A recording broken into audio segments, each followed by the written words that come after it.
I think that probably the run-of-the-mill kid in the 1950s didn't really know what anybody was talking about when they said communism. I think they heard the word all the time, but lots of kids wouldn't have paid attention to it. But the kids who did pay attention to it, I think, would have been terribly confused by what it was, because in one sense, everybody knew the Russians were the enemy, and that they had the atomic bomb, and the war was imminent, and there were lots of events that were terrifying because people talked about dropping the atomic bomb or beginning the war, and then there was, of course, the Korean War, which a lot of older brothers had been in, so that when you grew up, you knew that there had been this war against communism. All right, so there was a sense that it was real, but the problem was that communism was sort of everything bad,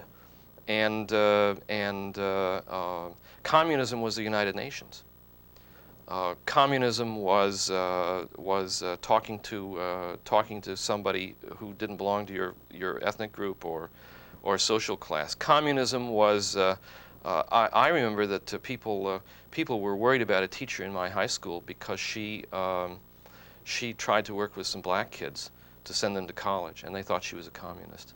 So that sort of anything that you did that wasn't normal, or acceptable or sort of scripted for you, people would raise the issue of communism. Juvenile delinquents were thought to be communists or in the pay of communists, and the problem. I guess one of the things that always appeared in conversation, so much so that you stopped hearing it, was if you do this, it will help the communists. And I don't know how many millions of times kids in the 1950s heard that phrase till they stopped hearing it, and it just became part of their existence.